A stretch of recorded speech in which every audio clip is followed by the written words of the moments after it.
Right. আমি যতদূর ব্যক্তিগতভাবে ডক্টর ইউনূসকে বোঝার সক্ষমতা আমার হয়েছে, তাতে আমি এইটুকু বুঝি যে এটা ঠিক যে উনি বিএনপির রিয়াকশন কিংবা বিএনপির প্রতিক্রিয়ার উপরে একটু নির্ভরশীল কিছু কিছু কাজের ক্ষেত্রে। At the same time he is committed to do reforms, যেই কারণে তরুণরা এত বড় একটা স্যাক্রিফাইস করলো, লড়াই করলো, এবং যেই তরুণরা কিন্তু তাকে কনভিন্স করেছে যে আপনি স্টেটসম্যান হিসেবে দায়িত্ব নেন।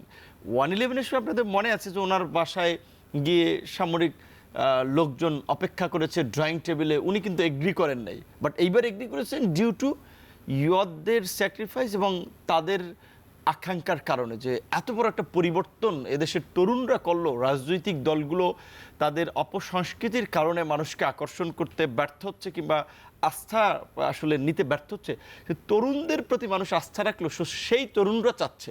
এবং আপনি দেখেছেন যে তরুণদের ইনিশিয়েটিভ হলেও দলমত নির্বিশেষে সবাই ডক্টর ইউনূসের সরকার দায়িত্ব নেয়াকে সমর্থন করেছে। তবে অ্যাট দ্য সেম টাইম এই কথাটিও বলে রাখা উচিত, আমি ডক্টর ইউনূসের খুবই মহাচ্ছন্ন একজন ফ্যান, এবং আমি লক্ষ্য করেছি যেহেতু আজকে একটা বিদেশি অ্যাম্বাসির প্রোগ্রামতে এসেছি, যে শুরুর দিকে সমস্ত ইন্টারন্যাশনাল কমিউনিটি যেভাবে ডক্টর ইউনূসের প্রতি একটা মোহ আমার মতো কিংবা ক্রেজি ফ্যান বলেন যে ইউনূস বাংলাদেশের একটা সিগনিফিকেন্ট পরিবর্তন করবেন শাসনতান্ত্রিক ব্যবস্থা, সোসাইটির বিনির্মাণ। অ্যাট দ্য সেম টাইম এই 10 মান্থসে দে আর ভেরি ডিসঅ্যাপয়েন্টেড যে এটা ডক্টর ইউনূসের দ্বারা তারা, মানে ডক্টর ইউনূসের গভর্নমেন্ট দ্বারা তারা আশা করেন নাই। তো এখানে এটা দুইটাই বলছি যে একদিকে তার যেমন আশার অনেকগুলো কারণ ছিল বা অনেক আশান্বিত ছিল, আবার তারা কিন্তু হতাশাও ব্যক্ত করেছে। সো ওই কারণে আমি বলছি এইটা যে ডক্টর ইউনূস বিএনপির মতো একটা বড় দলের সহযোগিতা বা ভূমিকাকে যেমন আমলে নিচ্ছেন, অ্যাট দ্য সেম টাইম তিনি এটাও মনে করেন যে এই তরুণদের আকাঙ্ক্ষাকে প্রাধান্য দিয়ে এবং যে